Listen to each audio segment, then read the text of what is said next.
Hi friends, இன்றைக்கி அயில மீனை வச்சு சைனீஸ் ஸ்டைலில் சூப்பரான ஒரு டீஸ் பண்ண போகிறோம். வாங்க வீடியோக்குள்ளே போகலாம். அயில மீனை ஃப்ரெஷ்ஷாக சுத்தமாக கழுவி எடுத்துக்கலாம். எவ்வளோ ஃப்ரெஷ்ஷாக இருக்குது பார்த்தீங்களா? அயில மீன் கழுவி எடுத்துகிட்டு அதில் கொஞ்சம் கார்ன்ஃப்ளவர் 2 ஸ்பூன் கார்ன்ஃப்ளவர் மாவு, இடித்த மிளகு, கொஞ்சம் உப்பு போட்டு மிக்ஸ் பண்ணி வச்சுக்கோங்க.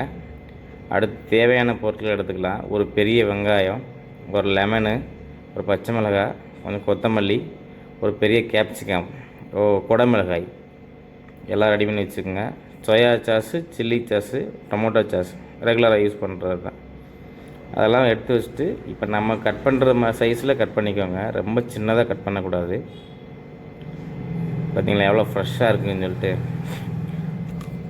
சைனீஸ்க்கு எப்போவுமே வெங்காயம்லாம் பெருசாக போட்டால் தான் சாப்பிடும்போது அது அந்த வெங்காயம் ஃப்ளேவர், அந்த மசாலா அதெல்லாம் நல்ல ஃப்ளேவராக இருக்கும் சாப்பிட்றதுக்கு. பாருங்கள், இந்த பிராண்டு தான் நம்ம யூஸ் பண்ணுறோம். உங்களுக்கு எந்த பிராண்டு பிடிக்குமோ அதை யூஸ் பண்ணிக்கோங்க. ஸ்லைஸ் பாருங்கள், இந்த மாதிரி கட் பண்ணி வச்சுக்கோங்க.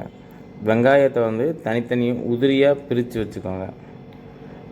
ஆமாம், பேனில் ஆயில் சேர்த்து நம்ம ஊற வச்சுருக்க அந்த அயில மீனை சேர்த்து ஃப்ரை பண்ணி எடுத்துக்கலாம். நம்ம கார்ன்ஃப்ளவர் மாவு சேர்த்து ஃப்ரை பண்ணும்போது மீன் உடையாது. ஸோ அதனால தான் கார்ன்ஃப்ளவர் மாவு சேர்க்குறது. கார்ன்ஃப்ளவரு, பெப்பர் ப்ளஸ் உப்பு, இது 3 சேர்த்து ஒரு 1/2 hour ஊறினா போதும். இந்த மாதிரி மீனில் லைட்டாக கோடு போட்டுக்கோங்க. அப்போ தான் உள்ளே அந்த சால்ட்டெல்லாம் உள்ளே இறங்கி பார்த்தீங்களா இந்தளவுக்கு. நான்ஸ்டிக்னால் கொஞ்சம் மேக்ஸிமம் ஒட்டாது, இல்லை டவா இருந்தெல்லாம் அதில் பண்ணிக்கோங்க. அப்படியே பெரட்டி இந்த மாதிரி திருப்பி போட்டு நல்லா வேக வச்சுக்கோங்க. லோ ஃப்ளேமில் வச்சுக்கோங்க. ரொம்ப ஹை ஃப்ளேமில் வச்சிங்கன்னா உங்களுக்கு மீன் கருகிரும். ஸோ இந்த மாதிரி லோ ஃப்ளேமில் வச்சு அப்படி இந்த பாருங்கள், கலர் மாறிடுச்சா, மீன் நல்லா வெந்துருச்சு ஓரளவுக்கு. அப்படியே பெரட்டி நல்லா வேக வைங்க. நல்லா வெந்துருச்சுன்னா உங்களுக்கு எண்ணெயில் ஆயிலில் வேகும் போது உங்களுக்கு சுத்தமாக கவுச்சி ஸ்மெல்லே இருக்காது. மீன் சாப்பிட்ற ஒரு மீனுங்கிற மாதிரியே இருக்காது. மீன் பிடிக்காதவங்களுக்கு கூட மீன் சாப்பிட்ற அளவுக்கு டேஸ்ட்டாக இருக்கும். அயில மீன் அதிகம் ஃப்ளஷ்ஷுங்கிறதுனால தான் அயில மீன் எடுத்துருக்கோம். பார்த்திங்களா, ஒரு பொன் நிறத்தில் வறுத்து எடுத்துக்கோங்க. அடுத்து பேன் எடுத்து ஆயில் சேர்த்துக்கோங்க. பச்சை மிளகாய், அடுத்து நறுக்குன பெரிய வெங்காயம் பாருங்கள், இந்த சைஸ் சிங்கிள் பீஸாக இருக்கணும்.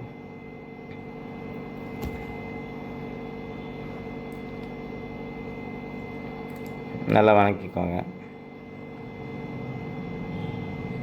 அடுத்து கட் பண்ணி வச்சுக்க கேப்சிகம் சேர்த்துக்கோங்க.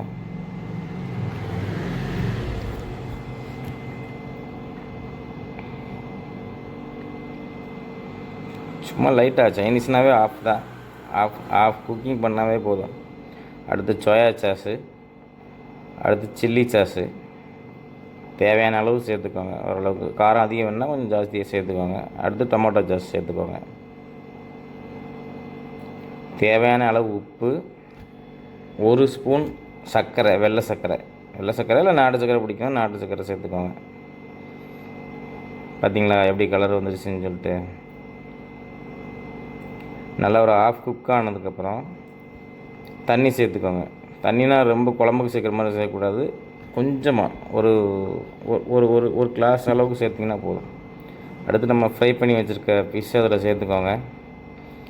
சேர்த்து லோ ஃப்ளேமில் வச்சு நல்லா பரட்டி விடுங்க.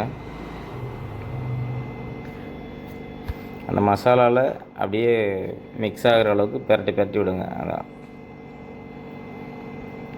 பார்த்திங்களா எப்படி ஆயிடுச்சு பாருங்க, அப்படியே கலர். இதுதான் சைனீஸ் ஸ்டைலு. இப்படி பண்ணி பாருங்கள், ஒரு நாளைக்கு ட்ரை பண்ணி பாருங்கள். வீட்டில் செம்மையாக இருக்குது. பார்த்திங்களா எப்படி கலர் வந்துச்சுன்னு சொல்லிட்டு. இந்தளவுக்கு தண்ணி இருந்தால் போதும். ஒரு மீன் ஆஃப் லெவலில் மிக்ஸ் ஆகிற அளவுக்கு தண்ணி இருந்துச்சுன்னா போதும்.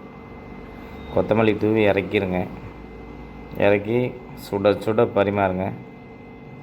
திருப்தியாக சாப்பிடுங்க. இதில் நாங்கள் ஃபுல்லாக போட்டிருக்கோம். நீங்கள் வெறும் ஃப்ளஷ் மட்டும் எடுத்து கட் பண்ணி வாங்கி கொண்டு பண்ணிங்கன்னா இன்னமும் ஈஸியாக இருக்கும் சாப்பிட்றதுக்கு. குழந்தைங்க ரொம்ப விரும்பி சாப்பிடுவாங்க. பார்த்திங்களா, இந்த பதத்தில் தான் இறக்கணும். தண்ணி ரொம்ப ஊற்றிடக்கூடாது. லைட்டாக அப்படியே திக்கான கிரேவியாக இருக்கிற மாதிரி எப்படி இருக்குது பாருங்கள். அந்த மசாலா மிக்ஸ் ஆகி அந்த மீனோட சேரும்போது எவ்வளோ பார்க்குறதுக்கு அப்படியே அவ்வளோ சூப்பராக இருக்குது. கண்டிப்பாக ட்ரை பண்ணி பாருங்கள் மக்களே. இந்த மாதிரி டிஃப்ரெண்ட் எப்போவுமே புளிக்குழம்பு அப்படி இல்லாமல். ஹாய் மக்களே, டிஷ் பார்த்தீங்களா? டிஷ் நல்லா இருக்குதா? எல்லாருக்கும் பிடிக்கும்னு நம்புகிறேன். இதே மாதிரி உங்கள் வீட்டில் உள்ள குழந்தைங்களுக்கு பண்ணி கொடுத்து பாருங்கள். மீன் பிடிக்காத குழந்தைங்களுக்கும் விரும்பி சாப்பிடுவாங்க. அவ்வளோ டேஸ்ட்டாக இருக்கும். மீன் ஸ்மெல் இல்லாமல். இதை விட பெரிய மீன் வாங்கி நீங்கள் அதை முள்ளெல்லாம் எடுத்துகிட்டு வெறும் அந்த ஃப்ளஷ் மட்டும் நீங்கள் அதை பண்ணி கொடுத்தீங்கன்னா இன்னமும் லைக் பண்ணி சாப்பிடுவாங்க. வயசானவங்கலேருந்து குழந்தைங்க வரைக்கும் எல்லாருமே சாப்பிட்லாம். சூப்பராக இருக்கும் இந்த டிஷ்ஷு. செய்கிறதும் ரொம்ப ஈஸி. ஸோ எல்லோரும் ட்ரை பண்ணுங்கள், கமெண்ட் பண்ணுங்கள், விஎஸ்கே சேனலை சப்ஸ்கிரைப் பண்ணுங்கள். Stay tune.